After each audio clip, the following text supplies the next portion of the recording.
ये आयोजित होता है।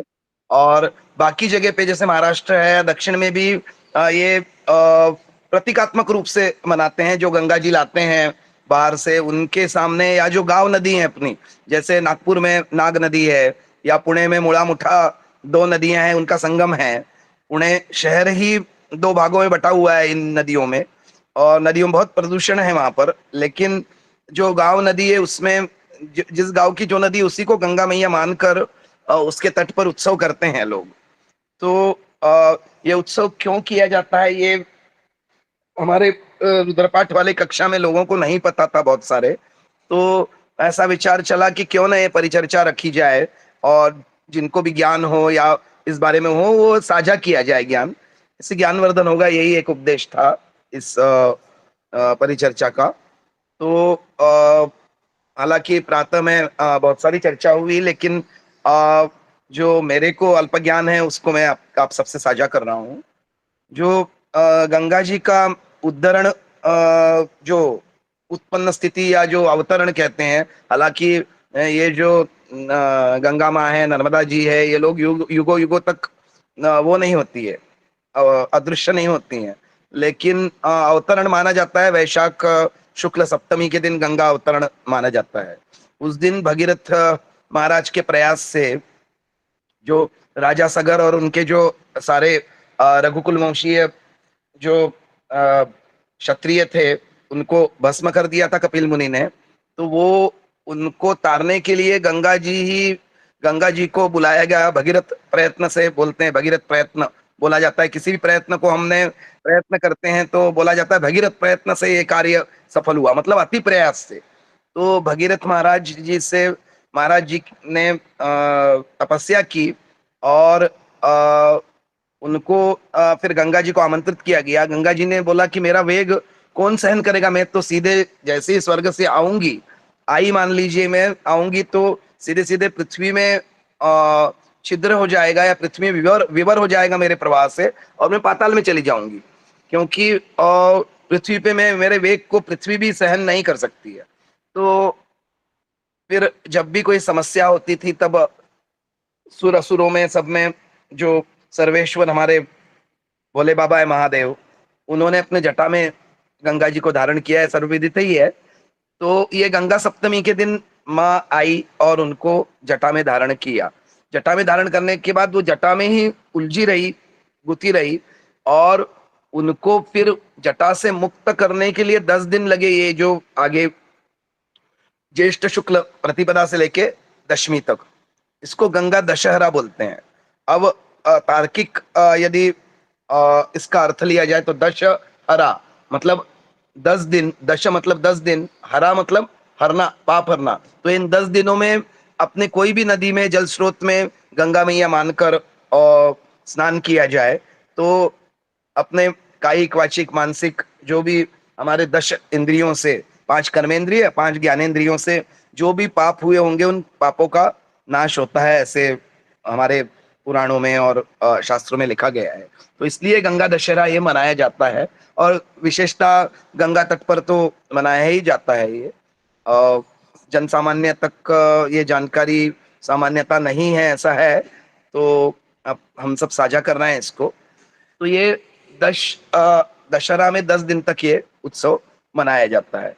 अब इसमें बात आती है कि क्या क्या होता है। तो गंगा जी में दीपदान होता है, गंगा जी को वस्त्र आदि अर्पण किए जाते हैं। बहुत लंबी चुनरी, पूरी इस तट से उस तट तक, जैसे नर्मदा जी को चुनरी चढ़ाई जाती है, वैसे गंगा माता को भी चढ़ाई जाती है। रुद्राभिषेक होते हैं गंगा माता के जल से।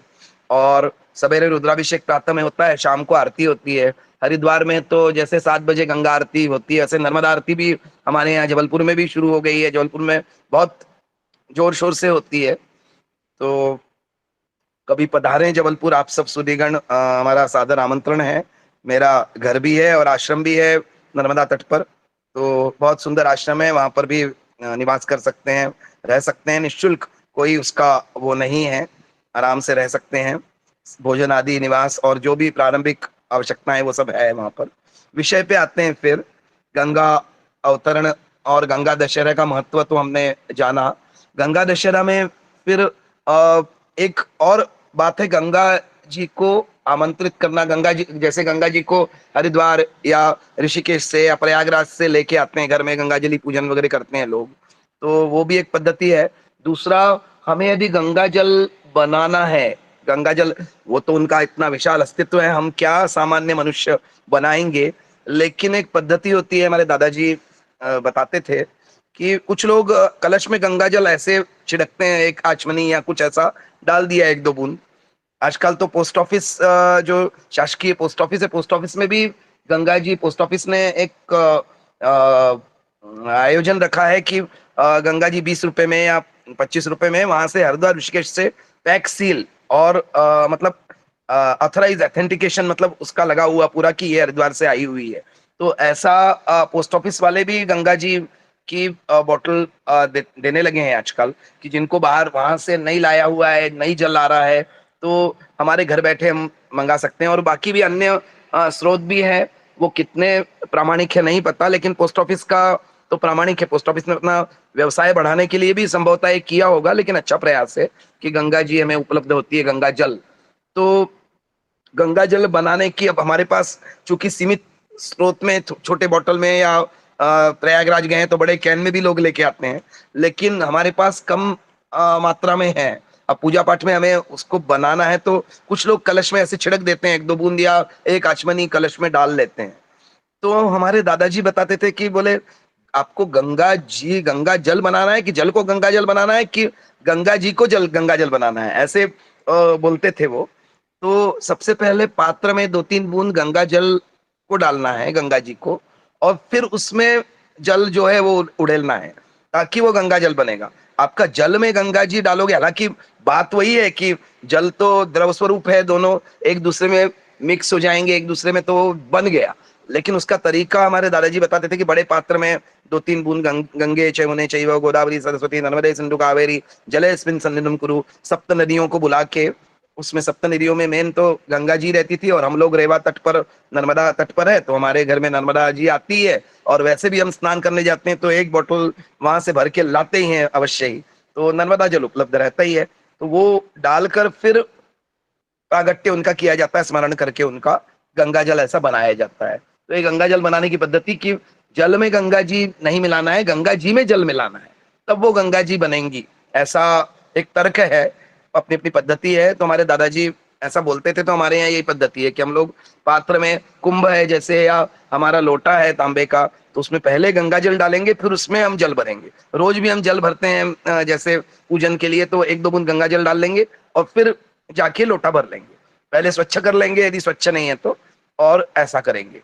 तो ये एक पद्धति है अपनी अपनी, मतलब तर्क है अपना अपना। जी। तो ये गंगा दशहरा पे दूसरा वाला ये एक बिंदु हो गया, गंगा दशहरा, गंगा जी कैसे बनाना है सामान्य पूजन में भी, तो ये एक दूसरा एक बात हो गई।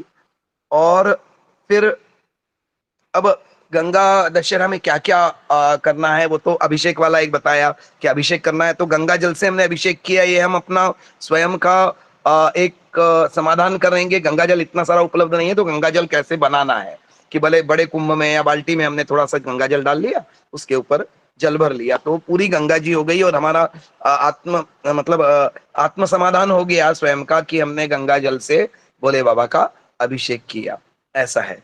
जी। तो मैं बोला बोला बोले जा रहा हूँ, अन्य किसी को कुछ यदि चर्चा करनी हो या बोलना हो कुछ, तो हैंड रेज करें कृपया, नहीं तो हम और आगे बढ़ते हैं, और भी कुछ बताना कहना सुनना चाहेंगे। जी। सूर्यमणि जी, प्रभात जी, परमादरणीय हमारे अ, योगेश पांडे गुरुदेव जी, दूसरे एक योगेश शर्मा जी जुड़े हुए हैं, वो रजनीकांत जी, नमो नमः सबको, हर्षु दत्त जी भी जुड़े हुए हैं जी, नमो नमः सबको। चलिए मैं ही आगे का और बात रखता हूँ अपनी। जी। कि गंगा दशहरा में क्या है, और भी एक, अब ये जो संचार माध्यम हमारे अ, हो गए हैं, तो संचार माध्यमों का उपयोग करते हुए एक नर्मदा उपासना मंडल है महाराष्ट्र में। अधिकतर लोग, महाराष्ट्र वाले लोग ही अधिकतर परिक्रमा करते हैं, पैदल परिक्रमा। तो परिक्रमा में अब बहुत सारे यहाँ वहाँ के हमारे जुड़ गए हैं बहुत सारे लोग, तो सबने मिलकर एक नर्मदा उपासना मंडल की स्थापना की है ऑनलाइन ही, जैसे हमारा ये ऑनलाइन वैदिक ब्राह्मण समूह है वैसे ही। और उसमें हर शनिवार को नर्मदा जी की उपासना होती है। तो वो गंगा दशहरा पे 10 दिन की उपासना करते हैं हम सब। तो उसमें फिर वासुदेवानंद सरस्वती जी है, टेम्बे स्वामी महाराज बोला जाता है उनको। वो गरुड़ेश्वर में उनका बहुत बड़ा समाधि स्थल है।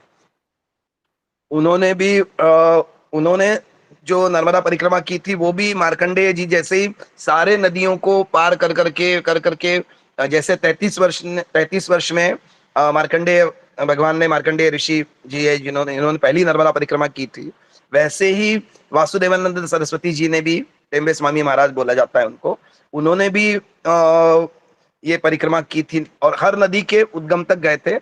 और उन्होंने एक नदी स्तोत्र खोजा खोजा क्या, नारद पुराण में है नदी स्तोत्र। उसमें ऐसी ऐसी नदियां हैं, मलापहा नदी, तुंगभद्रा नदी, कावेरी तो पता है हमें, कावेरी दक्षिण में है, और बहुत सारी गोदावरी वगैरह भी पता है। लेकिन बहुत सारी छोटी मोटी नदियां हैं, सबके नाम है उसमें। बहुत सुंदर वो स्तोत्र है, नारद स्तोत्र, नारद नारद विरचित नदी स्तोत्र। उसमें ये तो सप्त नदियां तो है ही, गंगे चैमुने चैव गोदावरी सरस्वती नर्मदे सिंधु कावेरी जलेस्मिन् सन्निधिं कुरु। तो ये सब तो सप्त नदियां मुख्य मुख्य जो है ही, बाकी भी है सारी, बहुत सारी जो जो है वो सारी नदियों के नाम है उसमें। तो उन नदी स्तोत्र का पाठ करते हुए यदि हम घर में स्नान करें तो सारे नदियों के स्नान का पुण्य प्राप्त हो सकता है, ऐसा है। तो फिर हम हमारे मुख्य विषय पे आते हैं, गंगा दशहरा पे। तो इन गंगा दशहरा में हम, एक तो गंगा पूजन हो गया, फिर दूसरा अभिषेक हो गया, तीसरा गंगा स्तुति करते हैं, और मेन मुख्य बात आती गंगा लहरी। गंगा लहरी का जो उद्भव है, इसपे आता है गंगा लहरी जो संस्कृत में पांडित्य या संस्कृत में जिन लोगों ने किया होगा, या सामान्य भी गंगा लहरी पता होगा। तो गंगा लहरी में ऐसा कहा जाता है कि 53 श्लोक है उसके, 53 मंत्र या 53 श्लोक कहा जाता है, 4-4 लाइन के हैं वो। तो उसकी रचना जगन्नाथ पंडित, एक बहुत बड़े पंडित थे 17वीं सदी में। तो वो जगन्नाथ पंडित जी ने इसकी रचना की काशी में। लेकिन वो जगन्नाथ पंडित थे तेलंगाना के, आंध्र प्रदेश, अब तेलंगाना अलग हो गया है, आंध्र प्रदेश के तेलंगी ब्राह्मण थे वो, और कश्यप गोत्रीय थे। अब उस जमाने में क्या हमारे दादाजी तक मैंने सुना कि कश्यप गोत्रियों को, हालांकि ऊंच नीच की बात नहीं करना चाहिए, लेकिन मैं साझा कर रहा हूं, किसी का अपमान या किसी को कम तर दिखाने का बिल्कुल भी मनोयोग नहीं है। लेकिन उस जमाने में ऐसी जो चर्चा चलती थी, वो चर्चा पुराने जमाने में कश्यप गोत्र को थोड़ा सा कमतर माना जाता है, या मानते हैं मानने वाले लोग। हमारे यहाँ भी जब विवाह संबंध वगैरह होते थे तो कश्यप गोत्र है तो नहीं, कश्यप गोत्र वालों को नहीं, जनरली नहीं करना, क्योंकि कश्यप, जिसका कोई गोत्र नहीं होता है उसका कश्यप गोत्र है, ऐसा मान लिया जाता है। तो उसमें फिर मिक्स वाला जो मिक्सिंग होने के चांसेस बढ़ जाते हैं, इसलिए माना जाता था। तो कश्यप गोत्रीय वो थे ब्राह्मण, तेलंगी ब्राह्मण थे, लेकिन उनका गोत्र कश्यप था, तो थोड़ा निचतर लोग तो मानते थे उनको। शिक्षा दीक्षा उनकी आंध्र प्रदेश में ही हुई, और इतना पांडित्य उनका हो गया कि उस जमाने में यवन साम्राज्य था हमारे भारतवर्ष पर, तो हिंदुस्तान कर दिया था भारतवर्ष का मुगलों ने। तो शाहजहां का राज था, और शाहजहां जो राजा था वो बड़ा वो था, अकबर बादशाह भी, शाहजहां, ये जो थे वो अपने दरबार में हिंदू जो थे उनको, अकबर बादशाह के इसमें भी जो नवरत्न थे, वो नवरत्नों में हिंदू, जैसे तानसेन है, हिंदू व्यक्तियों की, हिंदू पंडितों की भरमार रहती थी। और हिंदू पंडित भी यवनों के पास जाते थे, लेकिन यवनों के सामने आज भी बोला जाता है कि किसी उसका अधिकारी नहीं है उसको नहीं देना चाहिए। जैसे गणपति अथर्वशीर्ष में इदम अथर्वशीर्षम बोला जाता है कि ग्राह्य यदि नहीं है तो उसको नहीं देना है। ये अथर्वशीर्ष जो है, गणपति अथर्वशीर्ष का पाठ जो दीक्षा है या वो है, जो अधिकारी नहीं है, जो ग्राह्य मतलब जो ग्रहण करने योग्य नहीं है, उसके सामने गणपति अथर्वशीर्ष का पाठ नहीं करना है। ये गणपति अथर्वशीर्ष की बात है, इदम अथर्वशीर्षम अशिष्याय न देयम, मतलब जो उसका अधिकारी नहीं है उसके सामने नहीं देना है आपको। तो ऐसे ही वेद पठन भी मुगलों के सामने या अन्य लोगों के सामने नहीं करना है। आजकल तो लाउड स्पीकर पे गायत्री मंत्र भी चलता है, क्षमा करें मैं फिर से किसी का वो नहीं कर रहा हूँ, तो पर है ऐसी बात, गायत्री मंत्र तो मन में बोलने वाली, गुप्त रूप से रखने वाली बात है, लेकिन आजकल लोग जोर-जोर से भी करते हैं और लाउड स्पीकर पे भी चलता है। किसी अवस्था में किसी कोई दैनिक क्रिया से निवृत्त हो रहा है, उसके कान में भी पड़ता है, क्षमा करें, विषय से मैं अलग हो रहा हूँ।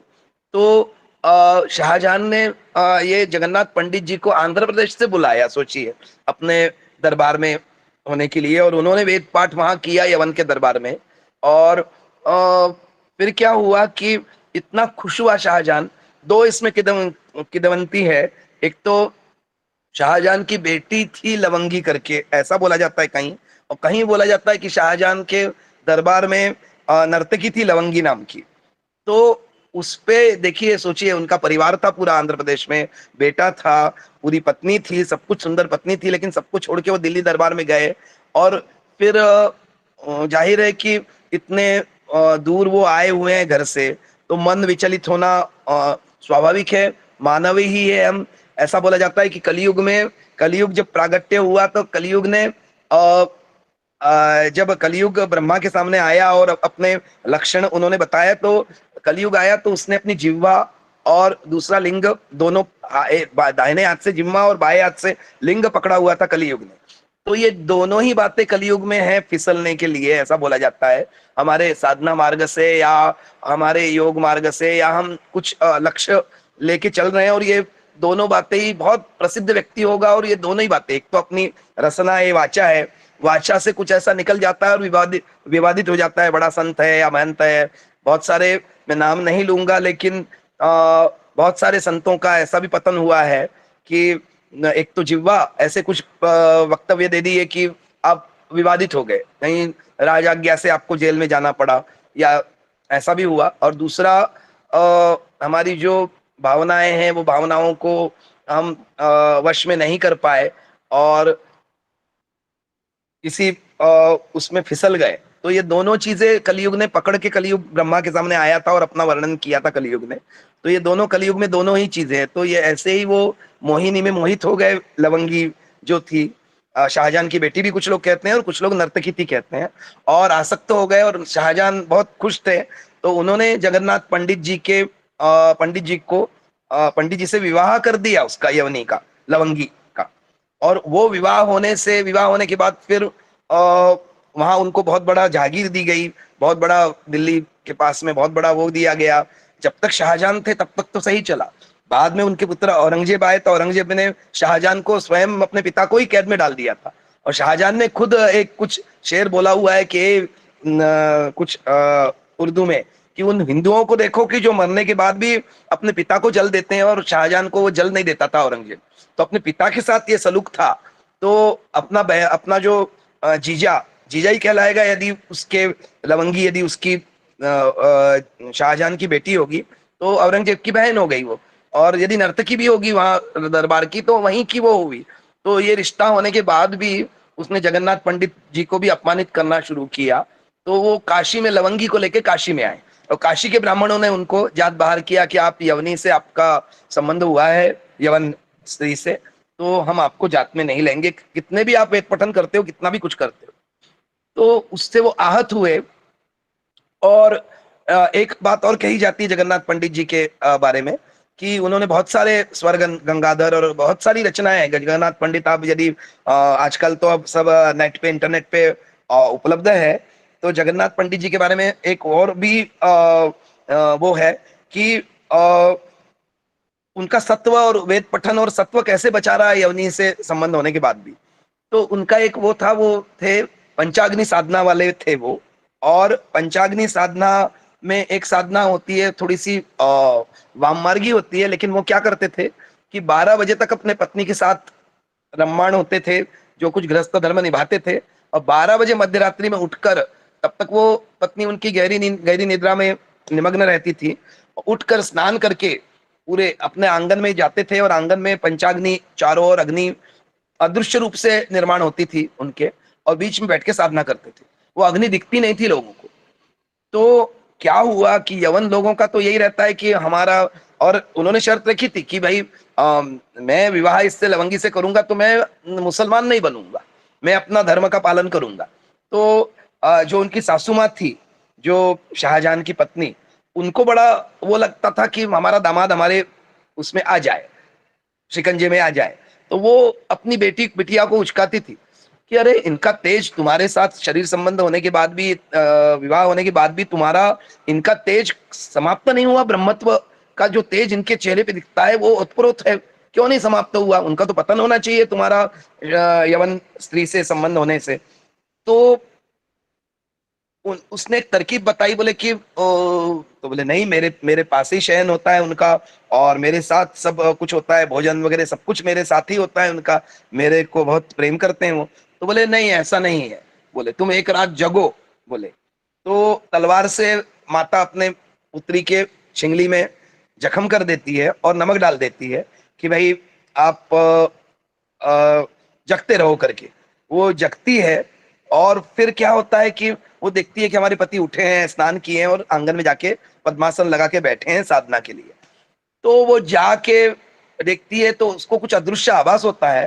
तो माता जी उसकी पहले दिन कुछ नहीं करती है वो, दूसरे दिन माता जी बोलती है नहीं, जाके तुम आलिंगन कर लो अपने पति को और उसका तो उनका धार्मिक पतन हो, ताकि वो हिंदू धर्म से वो हो जाए, स्खलित हो जाए और फिर हमारे धर्म में आ जाए, मुसलमान में। तो वो पत्नी उनकी वैसा करने जाती है और पूरा वो कोयले जैसे काली हो जाती है, इतनी सुंदर स्त्री। वो जो पंचाग्नि की अग्नि रहती है, अदृश्य अग्नि, उससे काली हो जाती है। फिर भी जगन्नाथ पंडित अपने पत्नी धर्म का पालन करते हैं, खूब थूथू होती है काशी में। और फिर अंत में उनको इतना वो हो जाता है कि गंगा मैया के तट पर आते हैं वो, और गंगा लहरी की रचना ही ऐसे हुई कि 52 सीढ़ियां थी, 52वीं ऊपर वो बैठे हुए थे और एक एक श्लोक बोलते जाते थे, और गंगा मैया एक एक सीढ़ियां ऊपर आती जाती है, और 53वां श्लोक समापन का होता है, और गंगा मैया खुद अपने गोदी में पत्नी सहित उनको बिठा के अंतर ध्यान हो जाती है। ऐसा जगन्नाथ पंडित जी का है, और गंगा लहरी की ये कथा है। गंगा लहरी के 53 श्लोक है, तो उनमें मैं नहीं जाऊंगा। और गंगा जी का एक बहुत सुंदर आदि शंकर, गंगा जी की स्तुति तो बहुत सारे लोगों ने की है।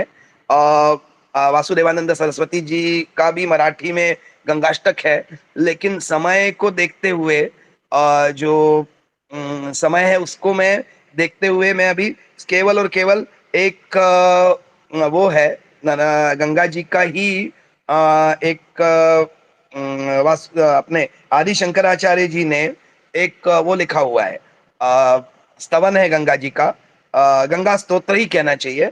तो उसका पठन करके मैं इस कक्षा को विराम दूंगा, क्योंकि 8 बजे से लेके मैंने बताया आपको सबको कि गंगा उपासना होती है ऑनलाइन। तो मैं वो केवल हमारा ये अ, गंगा स्तोत्र जो है, गंगा स्तोत्र बोलने का प्रयास करता हूँ। 1 मिनट निकाल लूं मैं, और किसी को कुछ कहना हो तो बोल सकते हैं हैंड रेज करके।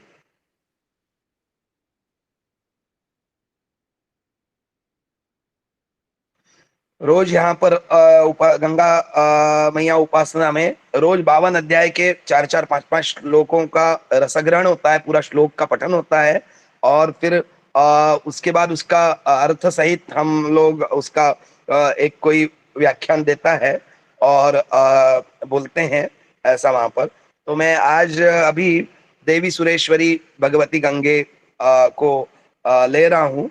ये आदि शंकराचार्य जी द्वारा विरचित है, और बहुत सुंदर इसका वो है। और क्या हुआ कि इसका, अच्छा दूसरा ये बताऊं कि ये हम लोग नर्मदा जी के तट पर रहते हैं, हम लोगों का क्रियाकर्म भी सब नर्मदा जी में ही होता है, अस्थि विसर्जन भी नर्मदा जी में ही होता है। हम लोग प्रयागराज में जाके गंगा जी लाना, गंगा जली पूजन वगैरह भी हम लोगों के यहाँ नहीं है। 5 पीढ़ियां हो गई, दादाजी के जमाने से हम लोग जबलपुर में हैं, तो ऐसा है। पर मेरी जो दादी थी वो काशी की थी, और काशी के मनकर्णिका घाट पर उनका जन्म हुआ था, और गंगा दशहरा के दिन ही उनका जन्म दिवस था। तो उनका नाम ही मनकर्णिका था। मनकर्णिका इतना बड़ा नाम था, तो उनको घर में सब मनु मनु बोलते थे। तो हमारी दादी जब ससुराल में यहाँ आई तो उन्होंने ये उत्सव यहाँ पर बहुओं को, हालांकि मायके का जो संस्कार है वो ससुराल में चलाने की अनुमति नहीं थी, लेकिन डरते डरते डरते उन्होंने अपने सास ससुर से बोला कि गंगा जी वो एक छोटे से कमंडल में साथ में लेके आई थी, और गंगा दशहरा है और मेरा जन्म दिवस है, तो मैं 10 दिन का अनुष्ठान करना चाहती हूँ, ऐसा उन्होंने बोला। तो वो हमारे यहाँ गंगा दशहरा तब से होता गया। बीच में फिर हमारे बड़े वाले चाचा जी मिलिट्री में थे, तो वो आइसक्रीम बनता था, आइसक्रीम ऐसे गोल-गोल घुमा के आप लोगों ने सबने देखा होगा, गोल-गोल बर्फ डाल के मशीन में आइसक्रीम बनता था, तो आम के रस का आइसक्रीम बनता था और उसका भोग भगवान को लगाया जाता था। तो ये एक मेरी स्मृति है, मधुर स्मृतियों में से, इसलिए मैं बता रहा हूँ। तो मैं गंगा स्तोत्र का पाठ कर रहा हूँ, आदि शंकराचार्य जी के द्वारा विरचित है। और ये इसके बारे में बताऊं कि आदि शंकराचार्य जी के जितने स्तोत्र है वो सब गेय है। गेय मतलब उसको आप अलग अलग स्वरों में, अलग अलग रागों में बोल सकते हो। और अचानक ये गंगा स्तोत्र मुझे मिला यही अखिल भारतीय नर्मदा उपासना मंडल के द्वारा। और मैंने स्वयं पहली बार ही 4 दिन पहले ही देखा, और अचानक मैंने को ऐसे धुन आई, तो धुन धुन में मैंने उसको बोलना शुरू किया और प्रस्तुत किया वहां पर। तो बहुत लोगों ने तारीफ की, और जानकार लोग हैं उन्होंने बताया कि वो, हालांकि संगीत का मैंने भी मध्यमा तक किया है लेकिन अब भूल भाल गया हूँ। तो लोगों ने बताया है बिलावल थाट का शंकरा राग में आपने गाया है। तो देखिए क्या विचित्र संयोग है, मेरे लिए तो बहुत भाग्य की, सौभाग्य की बात है कि मैंने अचानक मेरे दिमाग में आया, और मैं बाथरूम सिंगर टाइप का हूँ। तो मैं उसको अपना गंगा स्तोत्र को अपना एक एक दो कड़ी याद हो गई थी, तो वो अपना मन ही मन करते करते अचानक सुरताल लग गए मुझे। तो ये शंकरा राग मतलब जिन भोले बाबा जी ने मैया को समेटा अपनी जटाओं में, और जटाओं में स्थित है उन भोले बाबा के शंकरा राग में ये गंगा स्तुति है। बहुत अधिक में इंट्रोडक्शन, बहुत ज्यादा इसकी प्रस्तावना हो गई, तो मैं इसको प्रारंभ करता हूँ क्योंकि 8 बजे मुझे वहां उपासना में भी जुड़ना है। अथ गंगा स्तोत्रम। देवी सुरेश्वरी भगवती गंगे, त्रिभुवन तारिणी तरल तरंगे, शंकर मौली विहारिणी विमले, मम मतिरास्ता तव पद कमले, भागीरथी सुखदायिनी मातस् तव जल महिमा निगमे ख्यात, नाम जाने तव महिमानं, पाहि कृपामहि माम ज्ञानम्, हरिपद पाद्य तरंगिणी गंगे, हिमविदुमुक्ता धवल तरंगे, दूरीकृता मम दुष्कृति भारम, कुरु कृपया भव सागर पारम, तव जलममलं येन निपीतं, परमपदं खलु तेन गृहीतं, मातर गंगे त्वयि यो भक्त, किल तं दृष्टो नयमशक्त, पतितोद्धारिणि जाह्नवी गंगे, खंडित गिरिवर मंडित भंगे, भीष्म जननीये मुनिवर कन्ये, पतित निवारिणि त्रिभुवन धन्ये, कल्पलतामिव फलदां लोके, प्रणमति वरदान पतति शोके, पारावरविहारिणि गंगे, विमुखयुवति कृत तरलापांगे, तव चेन्मातः स्रोतस्नातः, पुनरपि जठरे सोऽपि न जात, नरक निवारिणि जाह्नवी गंगे, कलुष निवासिनी महिमोत्तुंगे, पुनरसदंगे पुण्यतरंगे, जय जय जाह्नवी करुणापांगे, इंद्रमुकुटमणि रजित चरणे, सुखदे शुभदे भृत्य शरण्ये, रोगम शोकम तापम पापम, हर मे भगवती कुमति कलापम, त्रिभुवन सारे वसुधारे त्वमसि गतिर्मम खलु संसारे अलकानन्दे परमानन्दे कुरु करुणामयि कातरवन्दे तव तटनिकटे यस्य निवास खलु वैकुण्ठे तस्य निवास वरमियमीरे कमठो मीनः किं वा तीरे शरटः क्षीण अथवा शपचो मलिनो दीनस्तव नहि दूरे नृपति कुलीनः भो भुवनेश्वरी पुण्ये दन्ने देवी द्रवमयी मुनिवर कन्ये गंगास्तवमिम ममलं नित्यं पठति नरो यः सजाति सत्यं येषां हृदये गंगा भक्तिस् तेषां भवति सदा सुखमुक्ति मधुरा कंता पंजटिकाभिः परमानंद ललित परमानंद कलित ललिताभिः गंगा स्तोत्रमिदं भवसारम् वांछित फलदं विमलं सारं शंकर सेवक शंकर रचितं पठति सुखी तव इति च समाप्त शंकर सेवक शंकर रचितं पठति सुखी तव इति च समाप्त देवी सुरेश्वरी भगवती गंगे त्रिभुवन तारिणी तरल तरंगे त्रिभुवन तारिणी तरल तरंगे त्रिभुवन तारिणी तरल तरंगे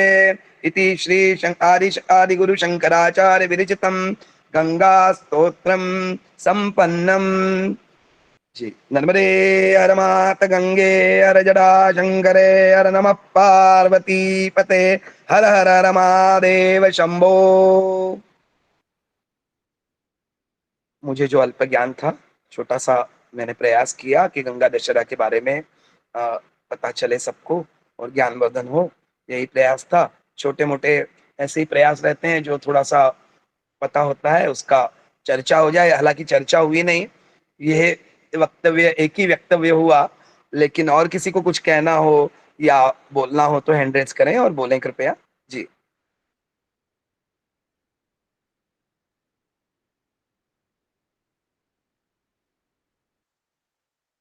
बहुत सुंदर रहा गुरुदेव, बहुत आनंद आया, जी बहुत अच्छा जी कथा आपने बताई, ज्ञानवर्धक।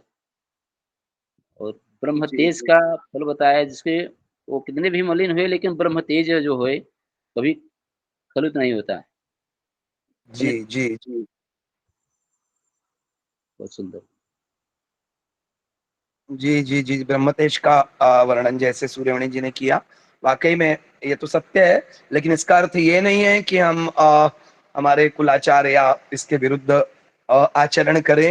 हालांकि कलयुग है, कलयुग में ऐसा बहुत सारा है, हो रहा है और होता आया है। तो कुछ ग्राह्य है, कुछ अग्राह्य है, अग्राह्य कुछ ना करें, ऐसा है।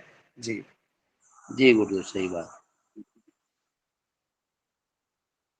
तो ऐसा ही मैंने छोटा सा प्रयास किया, इसलिए कि भाई समय का मेरे साथ थोड़ा सा यही था कि 8 बजे वहां जुड़ना था, इसलिए फिर प्रयास भर किया थोड़ा सा। बाकी तो जो भी है। नहीं गुरुदेव, बहुत है ना? बहुत आनंद है, बहुत ज्ञानवर्धक बातें बताई हैं आपने। और जी बहुत जी जी एक हमारे यहाँ दत्त मंदिर है बहुत बड़ा, दत्त महाराज का, जबलपुर में गोल बाजार करके शहीद स्मारक है। शहीद स्मारक करके बहुत बड़ा वो है, गोल बाजार कहा जाता है क्योंकि पुराने जमाने में उस गोल में गोल बाजार बाजार बढ़ता था साप्ताहिक। तो वहां पर दत्त मंदिर है, तो दत्त मंदिर में एक साउथ के ही दक्षिण के ही एक आए थे, महाराष्ट्रियन ब्राह्मण थे दक्षिण और महाराष्ट्र के सीमा पे। वो कीर्तन उन्होंने किया था, तब जगन्नाथ पंडित जी का बचपन में मैंने ये सब सुना था। उसके बाद जानता नहीं था मैं, थोड़ा-सा फिर बड़े होने के बाद जब गंगा लहरी की बात आई और चर्चा हुई, तो ये सब चर्चाएँ फिर थोड़ा वयस्क होने पे ये सब वयस्कता वाली बातें भी थी उसमें, थोड़ी-सी गृहस्थ धर्म के बारे में और सब कुछ था। तो वो फिर बाद में पता चला, लेकिन मेरे को एक आकर्षण था गंगा लहरी का। गंगा लहरी बहुत सुंदर है, बहुत सुंदर है, लेकिन अभी समय नहीं होने के कारण उसका वो पाठ या 52 है उसके वो। तो और वो भी हाँ, शिखरिणी छंद में ही है, जैसे अपना शिव महिम्न है, वो भी शिखरिणी छंद में है। शिखरिणी छंद में क्या 17-17 अक्षरों का एक पद होता है और 4 पद होते हैं। तो जी, ऐसे जी। 17 के बाद हल्का-सा विराम लिया जाता है और फिर 17, फिर दूसरे पद में 17 अक्षर और फिर 17 अक्षर। जैसे महिम्न पारन्ते वो अपन लेते हैं तो 17-17 वाला शिखरणी छंद में ही होता है वो, और अंत के जो होते हैं वो अलग-अलग छंदों में है, अंत के जो पद है वो। तो ऐसा ही ये नर्मदा लहरी भी शिखरणी छंद में है और अंत अंत में कुछ अलग-अलग है फिर छंद। जी, अंत के कुछ 4-5 जो श्लोक हैं, 53 अध्यायों का और 52 सीढ़ियाँ देखिए, गंगा मैया भी उनको तारने के लिए स्वयं आई ऊपर, बोला जाता है और कहीं-कहीं तो बोलते हैं कि उन्होंने गंगा मैया में पत्नी सहित आत्मसमर्पण कर लिया। अब ये 17वें शतक की बात है, तो बहुत सारी कम-ज़्यादा होता ही है हिंदू धर्म को वो करने के लिए। यदि साक्षात्कार हुआ भी होगा गंगा मैया को उनको, तो उसको उसकी जो तीव्रता है या उसका जो प्रचिति है कहना चाहिए, या उसका जो उस प्रसंग का जो वो है स्फुरण है, उसको कम करने के लिए लोगों ने अरे नहीं उन्होंने आत्मसमर्पण कर दिया, ऐसा बोला जाता है। आत्मसमर्पण मतलब आत्महत्या ही हो गई फिर। तो वो आत्महत्या हमारे धर्म में तो नहीं है, इतने बड़े पंडित होंगे तो आत्महत्या तो नहीं हो सकती ऐसा लगता है। जी।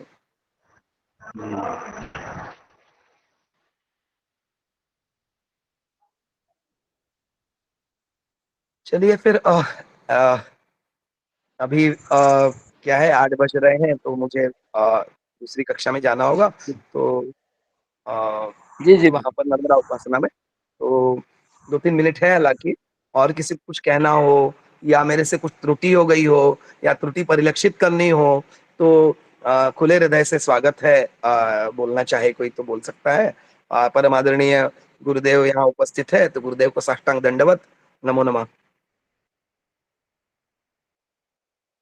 और कुछ ऐसे किसी को कुछ कश्यप गोत्र के बारे में भी मैंने जो बताया वो हृदय पूरा अपना उड़ेल के बता दिया, जो भी है जो बात थी वो। यदि किसी को कुछ कष्ट पहुंचा हो मेरे वाणी से तो मैं क्षमा मांगता हूँ।